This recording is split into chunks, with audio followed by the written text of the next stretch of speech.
இன்னைக்கு எந்த படத்தை பற்றி ரிவ்யூ அப்படின்னா எல்லாருக்குமே தெரிஞ்சிருக்கும். அந்த ஒத்த நாள் வந்துருச்சு, கூலியோடைய ரிலீஸ் டேட். இந்த படம் லோகேஷ் படமா ரஜினி படமா? இந்த படத்தில் பெரிய ப்ளஸ்ஸே டிஏஜிங்க பக்காவாக பண்ணியிருக்காங்க. ரெண்டாவது பெரிய ப்ளஸ் வந்து லோகேஷ் கனகராஜ் நிறைய டேர்ன் அண்ட் ட்விஸ்ட் கொடுக்குறாரு இல்லையா? அந்த ட்விஸ்ட் எல்லாம் ஒரே கேரக்டர் கொடுக்கும்போது அந்த ஒரு கேரக்டர் வந்து வெயிட் ஆயிடுது. அதுதான் ஓவரால் ரஜினி படம் தான் ரஜினி படம் தான் ரஜினி படம் தான் தாண்டி நிறைய ரிவ்யூலாம் வரும். அந்த ரிவ்யூலாம் வரும்போது நான் அந்த படத்தில் ஒரு டைலாக் வரும், நான் என்ன சொன்னாலும் நம்புவியாடா. பழைய சீன், பழைய படம், பழைய ரஜினி அப்படியே இருக்காரு. அப்படி பார்க்கும்போது இது டிஏஜிங்கா இல்லை ஒரிஜினலாகவே 30 வருஷத்துக்கு முன்னாடி போய் எடுத்துட்டு வந்து டைம் ட்ராவல் பண்ணி ஏமாத்துறாங்களா அப்படிங்கிற அளவுக்கு செம்மையாக இருந்தது அந்த சீனு. படத்தில் எனக்கு தெரிஞ்ச ஒரு பெரிய disadvantage Aamir Khan character. Aamir Khan is totally disappointment ஆயிருப்பாரு. இந்த சீனை பார்த்ததுக்கப்புறம் நிச்சயமா டிசப்பாயின்மெண்ட் ஆயிருவாங்க. ரோலெக்ஸ் கதாபாத்திரம் வந்து விக்ரம்ல ஒரு பெரிய தாக்கத்தை ஏற்படுத்துச்சு. சூர்யா கேரியர்லேயே அவ்வளோ படம் பண்ணாலும் ரோலெக்ஸ் கதாபாத்திரம் மாதிரி ஒரு கதாபாத்திரமே கிடையாது அப்படின்னு நம்பினாங்க இல்லையா? அதை வந்து ஏதோ ஒன்று நல்லா ஒர்க் அவுட் ஆயிருக்கு, நம்ம அப்படி ஒரு கேரக்டர் பண்ணணுமோ அப்படின்னு சொல்லி ட்ரை பண்றாங்க. எத்தனை கேரக்டர் வந்தாலும் ரஜினி சாரை மையப்படுத்தி தான் நகரும். அவர் தான் ஸ்கோர் பண்ண போறாரு, அதுல என்ன மாற்றம். அந்த அனிருத்தோடைய பிஜிஎம் ஒருத்தரோட என்ட்ரிக்கும் ஒரு பிஜிஎம் ட்ரை பண்றாரு. என்ன பிரச்சனை அப்படின்னா அந்த ரீக்ரியேஷன் சாங்ஸ் இதோட ஸ்டாப் பண்ணிக்கலாம், அது வேணாம். அந்த கோல்டு வாட்சை வச்சு என்ன பண்ணுவாங்க, அந்த போஸ்டர்லாம் விட்டாங்களே நினச்சிக்கிட்டு இருந்தேன் அந்த கோல்டு வாட்சை. ஸோ மக்களே, அன்பு வணக்கம். ஸோ இன்றைக்கி எந்த படத்தை பற்றி ரிவ்யூ அப்படின்னா எல்லாருக்குமே தெரிஞ்சிருக்கும். அந்த ஒத்த நாள் வந்துருச்சு, கூலியோடைய ரிலீஸ் டேட். 4 மணிக்கே அமெரிக்காவிலேருந்து ரிவ்யூ வந்துருச்சு, 7 மணிக்கு நகரிலேருந்து ரிவ்யூ வந்துருச்சு. ஸோ 12 மணிக்கு தான் நம்ம ஊரில் ரிவ்யூ போட முடியும். பட் ரஜினி சார் படத்துக்கு ரிவ்யூலாம் தேவையே கிடையாது. இந்த படம் லோகேஷ் படமா ரஜினி படமா? அக்மார்க் ரஜினி படம், நாட்டு லோகேஷ் படம். ஏன்னா லோகேஷ் வந்து முன்பு இந்த படத்தை ஏதாவது பண்ணியிருக்காரான்னு கேட்டால் ஸ்க்ரீன் பிளேல பண்ணியிருக்காரு, மற்றபடி எதுவும் கிடையாது.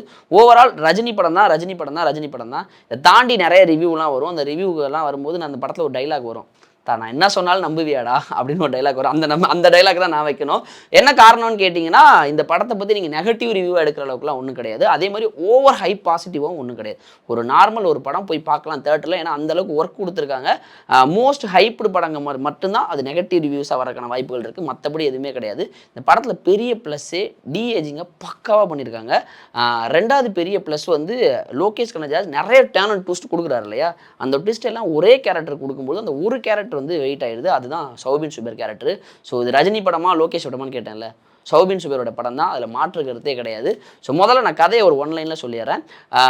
ஒரு நண்பன் ஒரு 30 வருஷமாக மீட் பண்ணல, அந்த நண்பன் இறந்து போயிட்டான். அந்த செய்தி வருது, எப்படி என் நண்பன் இறந்தான்னு போய் பார்க்க போறாரு. கொலை செய்யப்பட்டிருக்கான்னு தெரிஞ்சோன்னா அந்த கொலைக்கான காரணத்தை தேடி போறாரு. அதுதான் ரஜினி. சத்யராஜ் இறந்ததன் பின்னணி காரணத்தை தேடி போறாரு. சத்யராஜ் எங்கே வேலை செஞ்சாரு, அங்கே எப்படி கொலை செய்யப்பட்டாருங்கிற அந்த கதையை தான் நகருது. ஹார்பரில் தான் சத்யராஜ் வேலை செஞ்சிருக்காரு. என்ன வேலை அப்படிங்கும்போது அதன் பின்னணி, அந்த ஹார்பரை ஒட்டு மொத்தமாக கட்டுக்குள்ளே வச்சிருக்க ஒரு டான் தான் நாகார்ஜுனா. அந்த ஒரு ஸ்டைலிஷான வில்லன், ஸ்டைலிஷ் அப்படிங்கிற ஒரு ஃபோக்கஸ் பாயிண்ட் மட்டும்தான் எடுத்துகிட்டு போகிறாங்க. ஒரு வலுவான கதை அவங்களுக்கு கொடுத்துருக்கலாம். தான் திருப்பி சொன்னேன், ஒன்லைன் வந்து usual one line, but screenplay super, அதில் மாற்றுக்கிறதே கிடையாது. யூஸ்வலான ஒன்லைனில் இவ்வளோ ஸ்க்ரீன் பிளே தர முடியுமா அப்படிங்கிறது தான். ஸோ முதல்ல அந்த ஹார்பரை கட்டுக்குள்ளே வச்சிருக்க நாகார்ஜுனாவுக்கு ஒரே ஒரு ஆள் பக்கபலமாக இருக்காரு, அந்த ஒத்தால் தான் சௌபின் சுபேர். அந்த ஒட்டுமொத்த கூலி ஆட்களையுமே என் கண்ட்ரோலில் வச்சுருக்கேன், ஒன்று பிசிறு தட்டினாலும் அவங்கள உசுரை எடுத்துருவேன் அப்படிங்கிற மாதிரி ஒரு மிரட்டி இருக்காரு.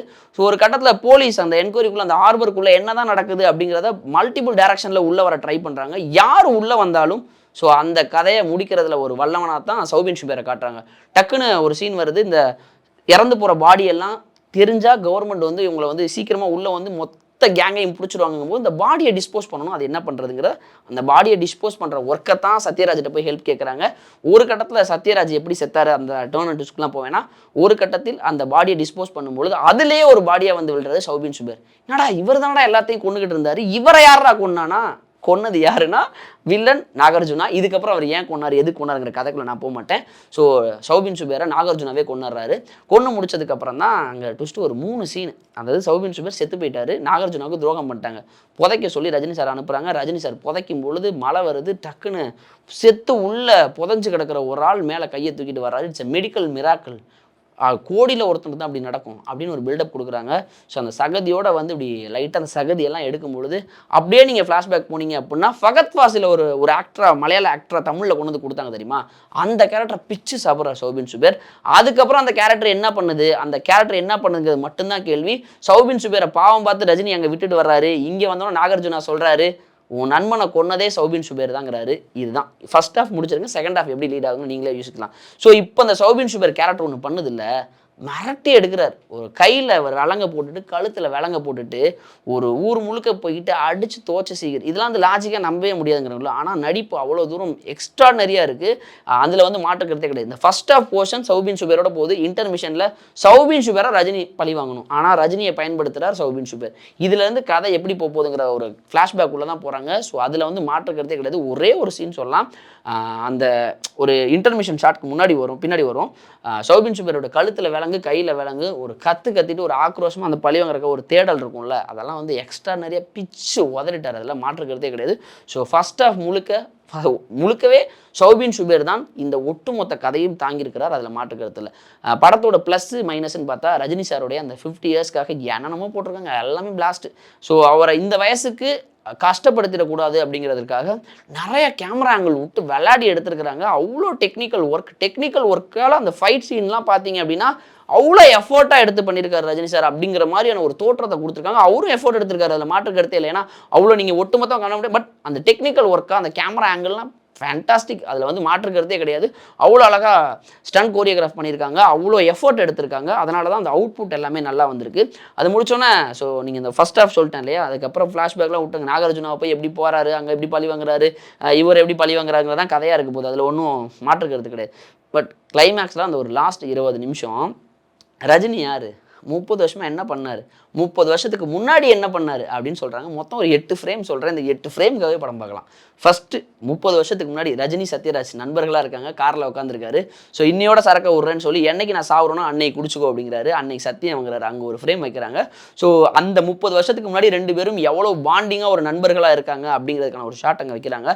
பழைய சீன், பழைய படம், பழைய ரஜினி அப்படியே இருக்கார். அப்படி பார்க்கும்போது இது டிஏஜிங்கா இல்லை ஒரிஜினலாகவே 30 வருஷத்துக்கு முன்னாடி போய் எடுத்துகிட்டு வந்து டைம் ட்ராவல் பண்ணி ஏமாத்துறாங்களா அப்படிங்கிற அளவுக்கு செம்மையாக இருந்தது அந்த சீனு. அப்படியே திருப்பி வந்தீங்கன்னா அந்த 30 வருஷத்துக்கு முன்னாடி ரஜினி சத்யராஜ் எங்கே பண்ணாங்க, என்னவா இருந்தாங்க, அதுதான் அந்த கூலி டைட்டிலுக்கான ரிவீல். அங்கேருந்து அந்த கூலிக்காரர்களுக்காக என்ன பண்ணார், அதுலேருந்து அந்த கூலிகளுடைய தலைவனாக ரஜினி எப்படி வாழ்ந்தாருங்கிறது தான் கதை. ஸோ அன்னைக்கு உங்கள் அப்பனை கொன்னேன், இன்னைக்கு ஒன்றை கொள்கிறேன், 2 பேர்லேயும் மாற்றம் இல்லைங்கிற மாதிரி நாகார்ஜுனாட்ட சொல்லும்போது தான் நாகார்ஜுனாவோட அப்பாவையும் ரஜினி தான் கொண்டிருக்காரு அப்படிங்கிற மாதிரி ஒரு டெஸ்ட்லாம் ஓப்பன் பண்ணி ஃப்ளாஷ்பேக் சீன்லாம் வைப்பாங்க. ஸோ அந்த ஃப்ளாஷ்பேக் 20 நிமிஷத்துக்காக நீங்கள் நிச்சயமாக படத்துக்கு போகலாம். ஸோ முதல் 20 நிமிஷத்துக்காக படம் பார்க்கணுமான்னு நெகட்டிவ் ரிவ்யூ வந்ததுன்னா கடைசி 20 நிமிஷத்துக்காகவே நான் படத்துக்கு போவேன் அப்படின்னு நீங்கள் சொல்லி போகலாம். படத்தில் எனக்கு தெரிஞ்ச ஒரு பெரிய disadvantage Aamir Khan character. Aamir Khan is totally disappointment ஆகிருப்பார். இந்த சீனை பார்த்ததுக்கப்புறம் நிச்சயமாக டிசப்பாயின்மெண்ட் ஆயிடுவாங்க. ஏன்னா ரோலெக்ஸ் கதாபாத்திரம் வந்து விக்ரமில் ஒரு பெரிய தாக்கத்தை ஏற்படுத்துச்சு. சூர்யா கேரியர்லேயே அவ்வளோ படம் பண்ணாலும் ரோலெக்ஸ் கதாபாத்திரம் மாதிரி ஒரு கதாபாத்திரமே கிடையாது அப்படின்னு நம்பினாங்க இல்லையா. அதை வந்து ஏதோ ஒன்று நல்லா ஒர்க் அவுட் ஆயிருக்கு, நம்ம அப்படி ஒரு கேரக்டர் பண்ணணுமோ அப்படின்னு சொல்லி ட்ரை பண்ணுறாங்க.